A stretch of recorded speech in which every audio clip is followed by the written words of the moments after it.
Hello, beautiful souls. Welcome back to another episode of Style Your Dreams podcast. I'm so happy you're here. I'm Keri, your hostess with the mostest. I think I'm in a little strange mood today. So I want to talk to you about something that I deal with a lot that maybe you deal with. I know you've seen, which is competition. And what do I mean by competition? I don't necessarily mean competition like you're playing a sport. There's a winner, there's a loser. What I mean is competition in everything that you do. So there are some people that we have in our lives who want to compete with everything that we do. Like they have to be better than you. There's people in our lives that you have to be better than them. Sometimes I notice this mostly on social media. So anytime I'm scrolling on social media, my competitive nature comes out, and it is a judgment of if I'm better or worse, if I'm further along or less than. And I will tell you, this is not the most freeing conversation I've ever had with myself, to say in the least. This kind of competitive nature can leave you being deflated. Why? Because it's unhealthy to compete like that. So I notice it all the time. When I'm doing it, I stop and send that person love. Whether, I don't care who they are, if I just came from I'm better than them, I'm worse than them, they're lacking, I'm lacking, I stop and I send them love. Because I don't want to be the kind of person who has to be better than or less than someone else.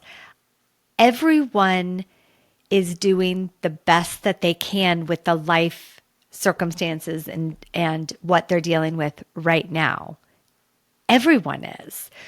So I'll have you consider for a moment that this competitive thing that we're talking about right now is ego-based. Ego, the part of you who is either superior or inferior, they're both ego-based. Better than, less than. That competitive nature is ego. And I don't remember who I heard this from, but a while back I heard someone reference the ego as edging God out. So anytime the ego is that place, you're not being who you're innately put on this planet to be. You're being an identity that's out for superiority, struggle, and you will always, anytime you compete, there is a winner and there is a loser, right? And the winner tends to feel good, and the loser tends to lick their wounds, tends to not feel good. So that form of competition is what I would call unhealthy. Now, does that mean all competition's unhealthy? Absolutely not, because sometimes competition can motivate you. So sometimes if you look at someone who's further along than you and it inspires you to be the best version of yourself, that's good competition, right? And that happens often in our lives. What I'm talking about that's ego-based is the competition where it doesn't make us feel very good. It doesn't make the person we're comparing ourselves to feel very good. See, if you look at someone who's achieved greatness, I don't know why, but Olympic athletes are coming to my mind right now. Olympic athletes have achieved a level of greatness I think we can all agree upon. And it is inspirational. That's why a lot of people, most people love watching the Olympics because it makes you feel good. Because they are accomplishing something that most human beings can't and will never accomplish. And so you want to cheer for them. You're not competing saying, well, I only ran a 10-minute mile last week and they ran a 3-minute mile. You're not doing that. You're cheering them on because they're the best of the best. They're the best versions of themselves. And in turn, I believe that they make you into the best versions of yourself. So that form of, and I don't even necessarily consider that competition, but I guess you could relate to that as that. The competition that doesn't make me feel very good is when I'm comparing myself to others and I'm going to show up less than or better than. That never makes me a better person, even when I'm coming up better. That doesn't make me feel good and it doesn't make me a better person. That just means that my ego is running the show, and that my ego is that portion inside of me that that struggles, that portion inside of me that's there to protect me, that's there to keep me safe in life, that version of me that is an identity, not a spiritual being. And so I have been really working on allowing that portion of me to kind of dissolve, to bring awareness to it and allow it to dissolve so that I can be free to be the best version of me. Because that's the only reason I'm here on this planet right now. It's not to be better than you. It's not for you to be better than me. And by the way, whenever we're comparing ourselves to others, and there's so many different ways we do it, whenever we're doing it, it doesn't necessarily feel good, but most importantly, none of us are in the same, we're not living the same life. So essentially, even if we're comparing, I don't know, business success or relationship or whatever you would compare, money, whatever, you have a different life. See, the reason I'm here on the planet is very different than the reason you're here on the planet. What I'm here to accomplish and who I'm here to be is very different than you and you of me. So when we're comparing ourselves to others, we also aren't running the same race. We don't have the same life experiences and we're not in the same game. We're pretending like we're competing, but really we're comparing apples to oranges. Even if we're in the same industry, even if we're doing the same thing, their version of what they're here to accomplish is different than yours. I'm going to take coaching for an example, because that's what I do, and energy healing. So there are so many coaches and energy healers out there in the world, but there's no one who's going to say things the way I say them. And certain people are going to hear what I say and really resonate with it and say, yes, that touched my soul, that touched my heart, that changed me. Other people are going to hear my voice and be turned off. They're going to hear what I say and they're going to disagree. They're going to think it's awful. They're not going to like me.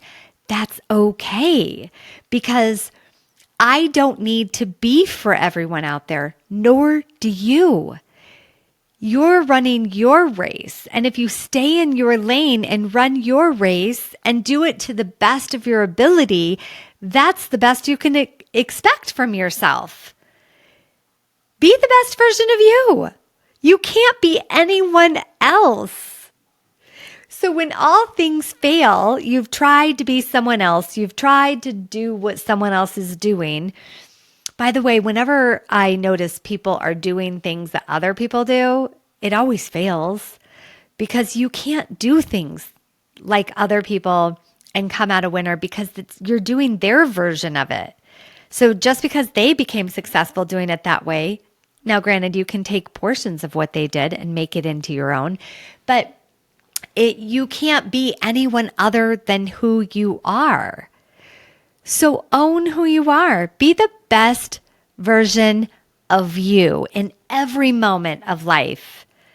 And even those moments where you weren't the best version of you, send love to whoever, I don't know, whatever situation was, and become the best version of you in the very next moment.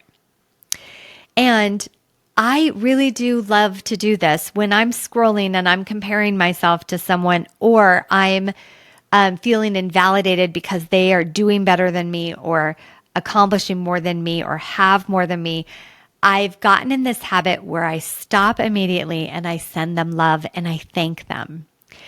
Because if they were able to achieve something that maybe I want, I'm grateful that they paved the way for me. They showed me it's possible. So I'm grateful for them. I'm not jealous and I don't want to compete with them. I want them to thrive because the more they thrive, the more I can thrive. The more they can be fully themselves and have the success and the relationships and the everything they want, the more I can have it. But when you come from a different place, when you come from the ego and you tear people down, you say negative things about them, which can we just stop and recognize that we've all been guilty of that? I totally have done that in my past. And I notice it and I send love and I'm grateful for what they've achieved because it shows me it's possible.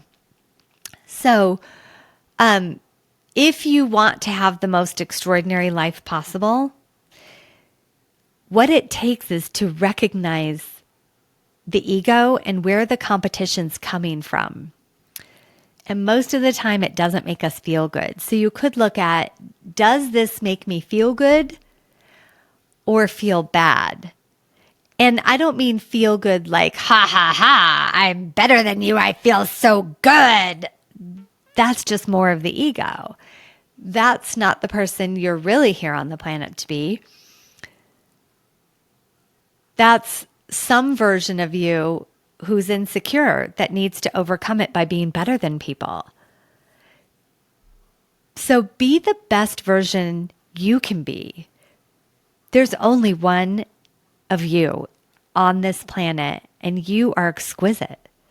You are like a diamond. And there's only one diamond that's shaped, that glimmers, that sparkles, just like you. There's only one.